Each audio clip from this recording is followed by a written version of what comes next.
Hello, everyone, and welcome to a conversation that I'm looking forward to having with Lindsey Narraway, who works for the City of Pickering Animal Services in Pickering, Ontario. Welcome, Lindsey. Nice to be here. Thanks for inviting me. Oh, it's a pleasure. Because Lindsey actually went through our Cat Friendly Homing coaching program back in September 2022. And I thought, let's catch up with Lindsey because I think she had a great program. It seemed to go really well. And I just wanted to see where she was now. So I thought, you can all join in that conversation. So I guess the first thing I'd like to ask you, Lindsey, is quite a simple one. Did you actually enjoy the program? Yes. And I say that actually, because at the beginning, I really wasn't sure. We signed up for a program, not having any expectations, not really knowing what we were getting into. But I can tell you that, yes, I loved actually every minute of the program and looked forward to what we were going to be learning every single week.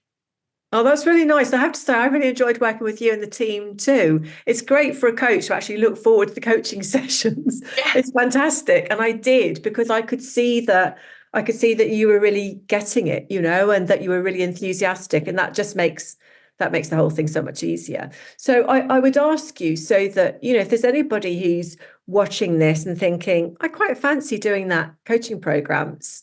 I don't really know what it's about, so I'm a bit scared. Were there any sort of particular highs or lows for you throughout? I mean, be perfectly honest. If there are some lows, just tell us about them, or highs, obviously. Yeah, so mainly highs, I'm going to say. We're a very small team here at Pickering Animal Services. And so I brought in all of my team. And so we worked on it together. So I thought that was phenomenal. And the weekly touch-ins, like meeting with you every single week to keep us accountable, was definitely a huge component, I think, of our success, of being able to absorb all of the material and then learn from it and be able to get to where we're implementing and making changes at the shelter. But I think it fundamentally is the fact that we had the weekly check-ins is really what kept us accountable. Oh, that's good to know. That's good to know because, of course, that's the enjoyable bit for me too. Were there any times when you felt there were parts of it that you were getting resistance from the team, or you didn't feel was appropriate for you, or you didn't get or anything? Yeah, actually, early on, we had when we started talking about whether to provide places for cats to hide. That was a huge thing that we've always discussed at the shelter. And so when that topic came up, it was very challenging for the staff. And it was an excellent learning opportunity because when we went through the modules and we started listening and speaking to you, we actually were able to test it out and see for ourselves and really challenge what we had thought in the past. We used to think if we got a little kitten in, that we had to pick it up and manhandle it and make it like us. And the course itself really just reminded us that we're not changing an animal's personality. Who they are is what they are. We can provide things like hiding boxes and enrichment to help enhance them.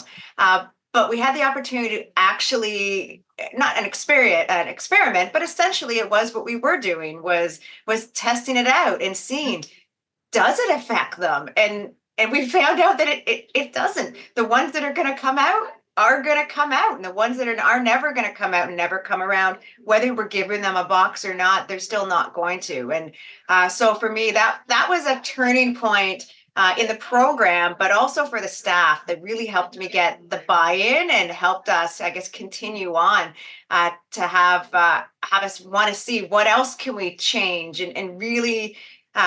So it really helped us at the very beginning with the credibility of the program, really, because my staff have been in the field for quite some time. We've all done lots of trainings and stuff, but it really changed the way that we were thinking about cats, specifically in the shelter. And even though it's cat-friendly program, because we shelter dogs as well and small animals, the fundamentals also transfer to the other species in a lot of the components. And so that as well, you take up and allow us to, just as an animal shelter, enhance not just the cats, but everything. That's really good to know. And actually, I remember that conversation we had about the hiding boxes. It just, you could see that that's just not the way we do it. And they couldn't get their head around it. I remember they were so lovely because I said, okay, why don't you just give it a go? And they were so game. They said, all right, we'll try it. And I think it was very much that piece of learning you mentioned about you know, you're not going to change its personality. It's going to be okay or it's not going to be okay. But also, I think they realized that having that hiding box actually meant that if they were going to be okay, they were okay quicker.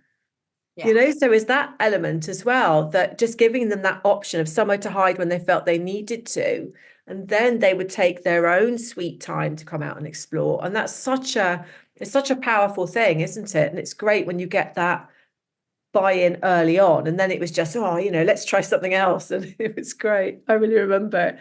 Yeah. Was there anything that you fundamentally changed? I mean, you're saying there about it changed the way we thought. And that's something I want to explore with you, because this isn't just a learning thing. It almost seems to be transformational, what you're describing. Yeah, and it's cheesy as I'm going to say it might sound, it really has been. So it's every decision now that I'm making about cats, and the staff as well. It's with the what is in the best interest of the cat, and what can we do, and how do we get them to where they need to be as quick as possible, and that is something that we, not that we never thought about it, but we never thought about it in the way that we think about it now. And it's daily. Every single cat that comes in, we go through just naturally. It's just become part of, I think, our decision making process in a very natural way where it definitely benefits the cats. And so we're really looking at to make sure that if a cat doesn't need to be in our facility any longer than it is, what can we do, and what is in the best interest for every single one that comes in.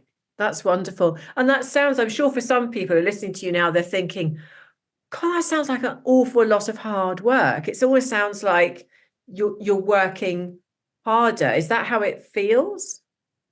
No, this is why it's super strange, and I'm always like going, I don't know about this stuff, and but no, it really is like some of the components of the program, even about like decision making, that aspect of it, which even for our team, I didn't really understand the traffic light assessment and that entire aspect of it until the end of the program. But by the time again you get into it and you understand it, it's allowing us to actually get cats out of the shelter so much quicker. And it's not it's not that it's harder or it's taking more time for us by any means at all.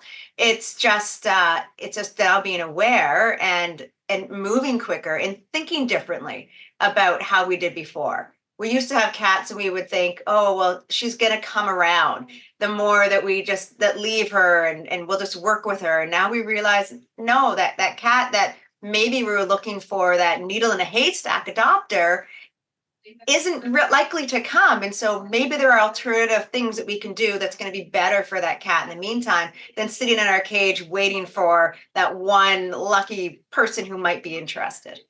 Wonderful. So what was your alternative plan for a lot of your cats then?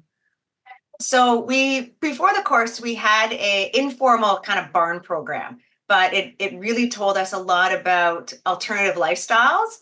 And sometimes people think that it's all about trap, neuter, release and larger programs, and that is definitely an aspect of the program. But it's not something that we really are fully embracing, just because of where we are in Canada and the way that we our need in our community right now. So we didn't focus a lot on that, but we focused on alternative lifestyles for cats. And so really enhancing the best interests of cats that aren't really going to be adoptable. What can we do with them? And tapping into potentially barns and local livestock areas who might be interested. So as a result of the program, we formalized an application program, which has been huge, because now we get so much information from our barns as to what type of cats they might be looking for. Because sometimes you might get a feral cat, which would classify under the trap neuter stuff where they hate people. But then we just get those other ones that they'll let you pet them, but then they swat at you and bite at you or do those random things, and they might not be best as part of the adoption program. So it's giving them opportunities to get out, and we've had some really good connections, and we've had some excellent feedback from some of the barn placements that we have, and it's going phenomenal. And I look forward to seeing that program continue to grow as we continue to grow. That sounds wonderful. Have you got any examples of cats where there's been a success? Yes, so we have this one cat, and she was one. She was super sweet, but she would bite at us. It's literally what it would be, and you had to learn to read her body language. And so we just felt that, you know what, and she was very overly stimulated as well. She loved toys like excessively, and so we just felt that she's probably going to be better in this alternative. And so we found this local barn, a horse barn. So there's horses that are in there. There's a heated areas. There's people in there who are providing food, water, and caring for her. And she's doing phenomenal there.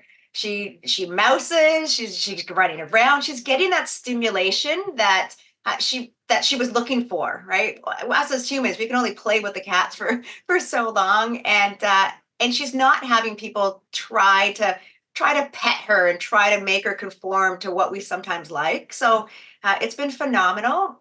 Even about 2 weeks ago, we had a greenhouse. A new greenhouse came forward. And so they're all sustainably trying to grow foods and things. And so there's such a newer venture that they were looking for some cats. And so we've now sent them 2 cats. And they're doing fabulous as well. So I'm waiting to get my emails back to find out exactly, because they're reaching out, they're sending us photos and updates, and it's just so nice to see that just because sometimes you can't adopt them out the way we ideally like to, we're still helping them and we're still giving them that opportunity to live a great life that's going to work for them.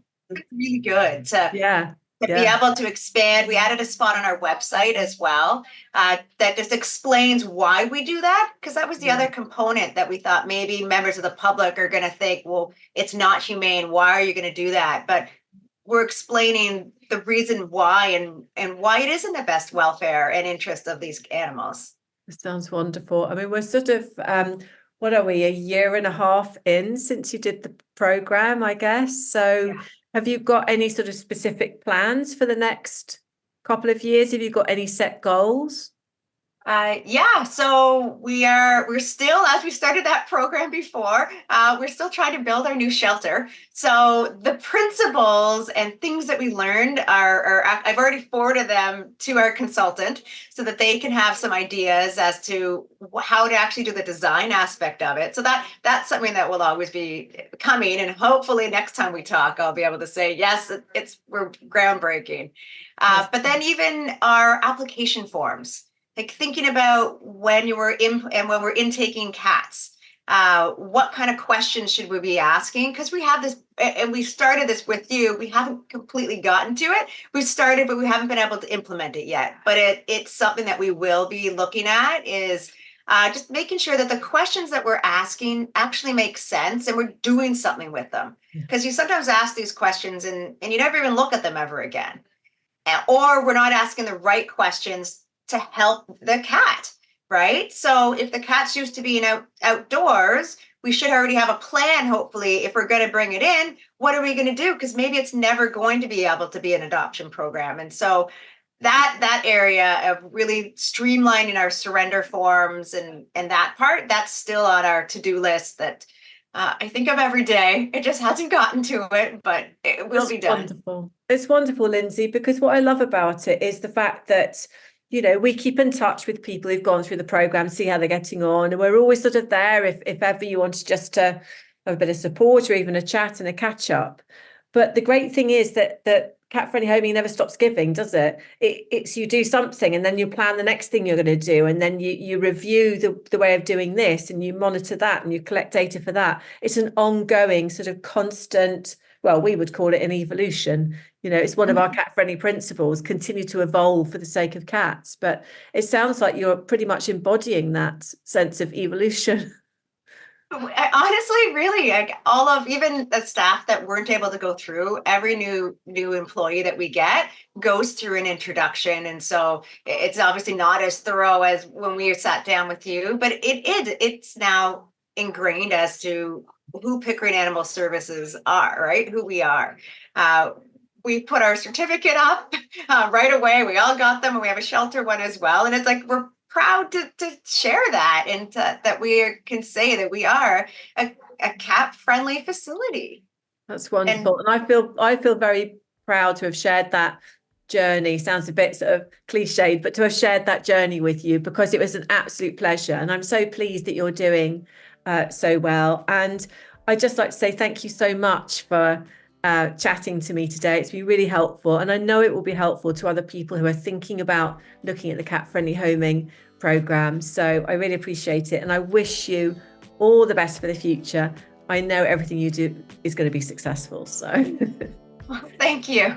And thank you for giving us the opportunity to be able to participate in the program and to sit with you every week. And I didn't say this earlier, but you're non-judgmental as well, which also I think goes back to why it was so successful. Is it felt like a safe environment that like myself or the staff can say, oh, we know about this or we can't. And you were always supportive for whatever the decisions that we were making. And yeah, I know we're going to be forever changed, really, from doing your program and from meeting you and knowing that I'm going to send you an email, even if it's been after 6 months, and we can still chat and we can still be there for support. Is also, I find, really nice. Like we've never met in person, but like I found a friend. And somebody through this that you don't get, I find, through a lot of organizations and training. And thank you. It's been fabulous. Well, thank you. Thank you as well. Thanks a lot, Lindsey.